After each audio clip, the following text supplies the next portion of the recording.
வேதம் கேட்போம். லேவியராகமம் 13ஆம் அதிகாரம். பின்னும் கர்த்தர் மோசேயும் ஆரோனையும் நோக்கி, ஒரு மனிதனுடைய சரீரத்தின் மேல் குஷ்டரோகம் போலிருக்கிற ஒரு தடிப்பாவது அசராவது வெள்ளை படராவது உண்டானால் அவன் ஆசாரியன் ஆகிய ஆரோனிடத்தில் ஆகிலும் ஆசாரியராகிய அவன் குமாரரில் ஒருவனிடத்தில் ஆகிலும் கொண்டு வரப்பட கடவன். அப்பொழுது ஆசாரியன் அவன் சரீரத்தின் மேல் இருக்கிற ரோகத்தை பார்க்க வேண்டும். ரோகம் இருக்கும் இடத்தில் மயிர் வெளுத்தும் ரோகமுள்ள இடம் அவனுடைய மற்ற சரீரத்தை பார்க்கிலும் அதிகமாய் குழிந்தும் இருந்தால் அது குஷ்டரோகம். ஆசாரியன் அவனை பார்த்த பின் அவனை தீட்டுள்ளவன் என்று தீர்க்க கடவன். அவன் சரீரத்தின் மேல் வெள்ளை படர்ந்திருந்தாலும் அவ்விடம் அவனுடைய மற்ற தோலை பார்க்கிலும் அதிக பள்ளமாய் இராமலும் அதன் மயிர் வெள்ளையாக மாறாமலும் இருந்தால் ஆசாரியன் அவனை 7 நாள் அடைத்து வைத்து 7ஆம் நாளில் அவனை பார்க்க கடவன். தோலில் ரோகம் அதிகப்படாமல் அவன் பார்வைக்கு ரோகம் நின்றிருந்தால் ஆசாரியன் 2ஆம் தரம் அவனை 7 நாள் அடைத்து வைத்து 2ஆம் தரம் அவனை 7ஆம் நாளில் பார்க்க கடவன். தோலில் ரோகம் அதிகப்படாமல் சுருங்கி இருந்தால் ஆசாரியன் அவனை சுத்தமுள்ளவன் என்று தீர்க்க கடவன். அது அசுறு. அவன் தன் வஸ்திரங்களை தோய்த்து சுத்தமா இருப்பானாக. தன்னை சுத்தமுள்ளவன் என்று தீர்க்கிறதற்கு அவன் தன்னை ஆசாரியனுக்கு காண்பித்த பின்பு அசுறு தோலில் அதிகமாய் படர்ந்திருந்தால் அவன் மறுபடியும் ஆசாரியனுக்கு தன்னை காண்பிக்க கடவன். அப்பொழுது அசுறு தோலிலே படர்ந்தது என்று ஆசாரியன் கண்டால் ஆசாரியன் அவனை தீட்டுள்ளவன் என்று தீர்க்க கடவன். அது குஷ்டரோகம். குஷ்டரோகம் ஒரு மனிதனுக்கு இருந்தால் அவனை ஆசாரியனிடத்தில் கொண்டு வர வேண்டும். அப்பொழுது ஆசாரியன் அவனை பார்த்து, தோலிலே வெள்ளையான தடிப்பிருந்து அது மயிரை வெண்மையாக மாற பண்ணிற்று என்றும் அந்த தடிப்புள்ள இடத்திலே ரணமாம்சம் உண்டென்றும் கண்டால் அது அவன் சரீரத்தில் உள்ள நாள்பட்ட குஷ்டம். அவன் தீட்டுள்ளவன். ஆதலால் ஆசாரியன் அவனை அடைத்து வைக்காமல் தீட்டுள்ளவன் என்று தீர்க்க கடவன். ஆசாரியன் பார்க்கிற இடங்கள் எங்கும் தோளிலே குஷ்டம் தோன்றி அந்த ரோகமுள்ளவனுடைய தலை தொடங்கி அவன் கால் மட்டும் அது தேகம் முழுவதையும் மூடியிருக்க கண்டால் அப்பொழுது ஆசாரியன் பார்த்து குஷ்டம் அவன் சரீரம் முழுவதையும் மூடி இருந்தால் அவனை சுத்தமுள்ளவன் என்று தீர்க்க கடவன். அவன் உடம்பெல்லாம் வெண்மையாய் போனபடியால் அவன் சுத்தமுள்ளவன். ஆனாலும் ரணமாம்சம் அவனில் காணப்பட்டால் அவன் தீட்டுள்ளவன். ஆகையால் ரணமாம்சத்தை ஆசாரியன் காணும்போது அவனை தீட்டுள்ளவன் என்று தீர்க்க கடவன். ரணமாம்சம் தீட்டுள்ளது, அது குஷ்டம். அல்லது ரணமாம்சம் மாறி வெண்மையானால் அவன் ஆசாரியனிடத்துக்கு வர வேண்டும். ஆசாரியன் அவனை பார்த்து ரோகமுள்ள இடம் வெண்மையாக மாறினதென்று கண்டால் ஆசாரியன் அவனை சுத்தமுள்ளவன் என்று தீர்க்க கடவன். அவன் சுத்தமுள்ளவன். சரீரத்தின் மேல் புண் உண்டாயிருந்து ஆறிப்போய் அவ்விடத்திலே ஒரு வெள்ளை தடிப்பாவது சிவப்பு கலந்த ஒரு வெள்ளை படராவது உண்டானால் அதை ஆசாரியனுக்கு காண்பிக்க வேண்டும். ஆசாரியன் அதை பார்த்து அவ்விடம் மற்ற தோலை பார்க்கிலும் குழிந்திருக்கவும் அதன் மயிர் வெள்ளையாக மாறி இருக்கவும் கண்டால் ஆசாரியன் அவனை தீட்டுள்ளவன் என்று தீர்க்க வேண்டும். அது புண்ணில் எழும்பின குஷ்டம். ஆசாரியன் அதை பார்த்து அதில் வெள்ளை மயிர் இல்லை என்றும் அது மற்ற தோலை பார்க்கிலும் குழிந்திராமல் சுருங்கி இருக்கிறது என்றும் கண்டானாகில் அவனை 7 நாள் அடைத்து வைத்து அது தோளில் அதிகமாய் படர்ந்திருக்க கண்டால் அவனை தீட்டுள்ளவன் என்று தீர்க்க கடவன். அது குஷ்டந்தான்.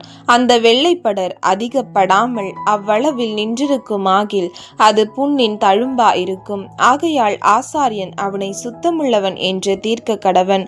ஒருவனுடைய சரீரத்தின் மேல் நெருப்பு பட்டதினாலே வெந்து அந்த வேக்காடு ஆறிப்போன இடத்திலே சிவப்பான படராவது வெண்மையான படராவது உண்டானால் ஆசாரியன் அதை பார்க்க கடவன். அந்த படரிலே மயிர் வெண்மையாக மாறி அவ்விடம் மற்ற தோலை பார்க்கிலும் பள்ளமா இருந்தால் அது வேக்காட்டினால் எழும்பின குஷ்டம்.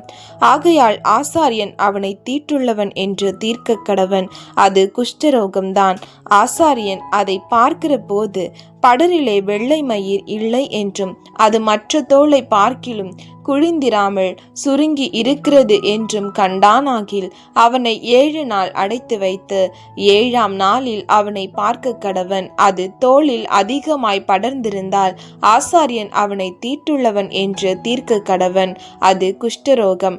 படரானது தோலில் பெருகாமல் அவ்வளவில் நின்று சுருங்கி இருந்ததாகில் அது சூட்டினால் உண்டான தழும்பு.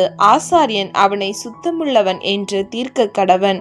அது சூட்டினால் வந்த வேக்காடு.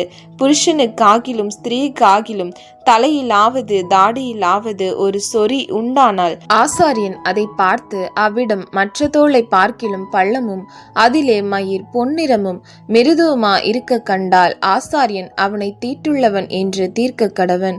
அது தலையிலும் தாடியிலும் உண்டாகிற சொறி குஷ்டம். ஆசாரியன் அந்த சொறி குஷ்டத்தை பார்க்கும்பொழுது அவ்விடம் மற்ற தோலை பார்க்கிலும் பள்ளமா இராமலும் அதிலே கருத்த மயிர் இல்லாமலும் இருக்க கண்டால் ஆசாரியன் அவனை 7 நாள் அடைத்து வைத்து 7ஆம் நாளில் ஆசாரியன் அதை பார்க்க கடவன்.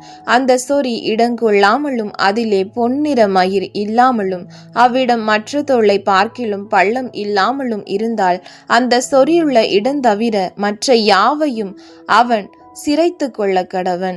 பின்பு ஆசாரியன் 2ஆம் தரம் அவனை 7 நாள் அடைத்து வைத்து 7ஆம் நாளில் அதை பார்க்க கடவன்.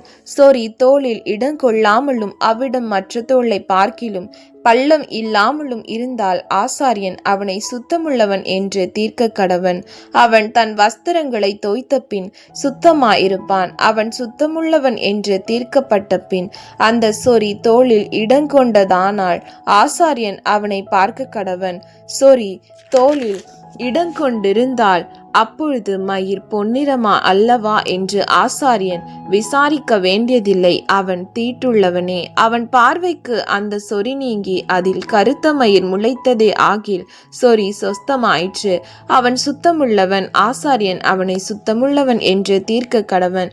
ஒரு புருஷனுக்காகிலும் ஸ்திரீக்காகிலும் அவர்கள் சரீரத்தின் மேல் வெள்ளை புள்ளிகள் உண்டாயிருந்தால் ஆசாரியன் பார்க்க கடவன். அவர்கள் சரீரத்திலே மங்கின வெள்ளை புள்ளிகள் இருந்தால் அது தோலில் எழும்புகிற வெள்ளை தேமல். அவர்கள் சுத்தமுள்ளவர்கள். ஒருவனுடைய தலைமயிர் உதிர்ந்து அவன் மொட்டையனானாலும் அவன் சுத்தமா இருக்கிறான். அவனுடைய முன்னந்தலை மயிர் உதிர்ந்தால் அவன் அறமொட்டையன், அவனும் சுத்தமா இருக்கிறான். மொட்டை தலையிலாவது அறமொட்டை தலையிலாவது சிவப்பு கலந்த வெண்மையான படர் உண்டானால் அது அதில் எழும்புகிற குஷ்டம். ஆசாரியன் அவனை பார்க்க கடவன். அவனுடைய மொட்டை தலையிலாவது அறமொட்டை தலையிலாவது மற்ற அங்கங்களின் மேல் உண்டாகும் குஷ்டத்தை போல சிவப்பு கலந்த வெண்மையான தடிப்பு இருக்க கண்டால் அவன் குஷ்டரோகி, அவன் தீட்டுள்ளவன். ஆசாரியன் அவனை தீட்டுள்ளவன் என்று தீர்க்க கடவன். அவன் வியாதி அவன் தலையிலே இருக்கிறது. அந்த வியாதி உண்டாயிருக்கிற குஷ்டரோகி வஸ்திரம் கிழிந்தவனாயும் தன் தலையை மூடாதவனாயும் இருந்து அவன் தன் தாடியை மூடிக்கொண்டு தீட்டு தீட்டு என்று சத்தமிட வேண்டும். அந்த வியாதி அவனில் இருக்கும் நாள் வரைக்கும் தீட்டுள்ளவனாக எண்ணப்பட கடவன். அவன் தீட்டுள்ளவனே ஆகையால் அவன் தனியே குடியிருக்க வேண்டும். அவன் குடியிருப்பு பாளையத்துக்கு புறம்பே இருக்க கடவது. ஆட்டு மயிர் வஸ்திரத்திலாவது பஞ்சு நூல் வஸ்திரத்திலாவது பஞ்சு நூல் அல்லது ஆட்டு மயிரான பாவிலாவது ஊடையிலாவது ஒரு தோலிலாவது தோலினால் செய்த எந்தவித வஸ்துவிலாவது குஷ்டதோஷம் தோன்றி வஸ்திரத்திலாவது தோலிலாவது பாவிலாவது ஊடையிலாவது தோலினால் செய்த எந்தவித வஸ்துவிலாவது குஷ்டதோஷம் பச்சையாவது சிவப்பாயாவது காணப்பட்டால் அது குஷ்டமா இருக்கும். அதை ஆசாரியனுக்கு காண்பிக்க வேண்டும். ஆசாரியன் அதை பார்த்து 7 நாள் அடைத்து வைத்து 7ஆம் நாளிலே அதை பார்க்க கடவன். வஸ்திரத்திலாவது பாவிலாவது ஊடையிலாவது தோலிலாவது தோலினால் செய்த எந்தவித வஸ்துவிலாவது அது அதிகப்பட்டிருந்தால் அது அரிக்கிற குஷ்டம், அது தீட்டாயிருக்கும். அந்த தோஷம் இருக்கிற ஆட்டு மயிரினாலும் பஞ்சு நூலினாலும் செய்த வஸ்திரத்தையும் பாவையும் ஊடையும் தோளினால் செய்த எந்தவித வஸ்துவையும் சுட்டெரிக்க கடவன். அது அரிக்கிற குஷ்டம். ஆகையால் அக்கினியில் சுட்டெரிக்கப்பட வேண்டும். வஸ்திரத்தின் பாவிலாவது ஊடையிலாவது தோளினால் செய்த எந்தவித வஸ்துவிலாவது அந்த தோஷம் அதிகப்படவில்லை என்று ஆசாரியன் கண்டால், அப்பொழுது ஆசாரியன் அதை கழுவ சொல்லி 2ஆந்தரம் 7 நாள் அடைத்து வைத்து அது கழுவப்பட்ட பின்பு அதை பார்க்க கடவன். அந்த தோஷம் அதிகப்படாதிருந்தாலும் அது நிறம் மாறாதிருந்தாலும் தீட்டா இருக்கும். அக்கினியில் அதை சுட்டெரிக்க வேண்டும். அது அவ்வஸ்திரத்தின் உட்புறத்திலும் வெளிப்புறத்திலும் உருவ அரிக்கும். கழுவப்பட்ட பின்பு அது குறுக்கிச் சென்று ஆசாரியன் கண்டானே ஆகில் அதை வஸ்திரத்திலாவது தோளிலாவது பாவிலாவது ஊடையிலாவது இராதபடிக்கு எடுத்து போட வேண்டும்.